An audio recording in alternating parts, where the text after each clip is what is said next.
ಪ್ರೇಮಕತೆ ರಾಮುವಿನ ಹೃದಯದ ಅಧ್ಯಾಯ. ಕಾಲೇಜಿನ ಮೊದಲ ದಿನ.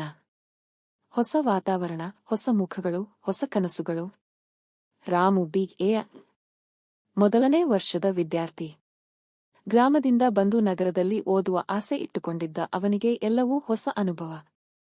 ಪ್ರತಿದಿನವೂ ಕ್ಲಾಸು, ಲೈಬ್ರರಿ, ಕ್ಯಾಂಟೀನ್, ಆಟದ ಮೈದಾನ, ಆಲ್ ಬಸಿ ಲೈಫ್.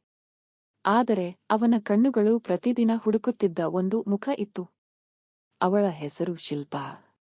ಇಂಗ್ಲಿಷ್ ಸಾಹಿತ್ಯ ಓದುತ್ತಿದ್ದಾಳು. ಮುದ್ದಾದ ನಗುವಿನಿಂದಲೇ ಮನಸ್ಸನ್ನು ಸೆಳೆಯುವಂತ ಹುಡುಗಿ. ಒಂದು ದಿನ ಕ್ಯಾಂಟೀನ್ನಲ್ಲಿ ಕಾಫಿ ತೆಗೆದುಕೊಂಡು ಹೋಗುತ್ತಿದ್ದ ರಾಮುವಿನ ಕೈ ತಪ್ಪಿ ಅವಳ ಪುಸ್ತಕಗಳ ಮೇಲೆ ಸುರಿಯಿತು. ಅವನು ನಡುಗಿ ಕ್ಷಮಿಸಿ, ನನ್ನ ತಪ್ಪು ಎಂದ. ಶಿಲ್ಪಾ ತಾಳ್ಮೆಯಿಂದ ಪರವಾಗಿಲ್ಲ, ನೀವು ತುಂಬಾ ಗಾಬರಿಯಾಗಿದ್ದೀರಿ ಎಂದು ಹೇಳಿ ನಕ್ಕಳು.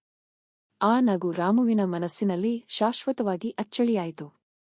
ಅಲ್ಲಿಂದ ಪ್ರಾರಂಭವಾಯಿತು ಸ್ನೇಹ. ಲೈಬ್ರರಿಯಲ್ಲಿ ಒಟ್ಟಿಗೆ ಓದುವುದು, ಪ್ರಾಜೆಕ್ಟ್ಗಳಲ್ಲಿ ಸಹಕರಿಸುವುದು, ಕಾಲೇಜು ಹಬ್ಬದಲ್ಲಿ ಜೊತೆಗೂಡಿ ನಾಟಕದಲ್ಲಿ ಭಾಗವಹಿಸುವುದು, ಇವೆಲ್ಲ ಅವರ ಹೃದಯಗಳ ನಡುವೆ ದೂರ ಕಡಿಮೆ ಮಾಡುತ್ತಿದ್ದವು. ಒಂದು ಸಂಜೆ ಕಾಲೇಜು ಆವರಣದ ಗಾರ್ಡನ್ನಲ್ಲಿ ಇಬ್ಬರೂ ಕುಳಿತಿದ್ದರು. ಗಾಳಿಯಲ್ಲಿ ಹೂವುಗಳ ವಾಸನೆ, ಹಕ್ಕಿಗಳ ಕಿರುಚಾಟ, ಮೌನದ ಮಧ್ಯೆ ಧೈರ್ಯ ಕೂಡಿಸಿಕೊಂಡ ರಾಮು ಹೇಳಿದ, ಶಿಲ್ಪಾ, ನನ್ನ ಜೀವನದಲ್ಲಿ ಬಂದದ್ದು ಓದು ಮಾತ್ರ ಅಂತ ನಂಬಿದ್ದೆ, ಆದರೆ ನೀನು ಬಂದು ನನ್ನ ಹೃದಯವನ್ನೇ ಓದುತ್ತಿದ್ದೀಯೆ.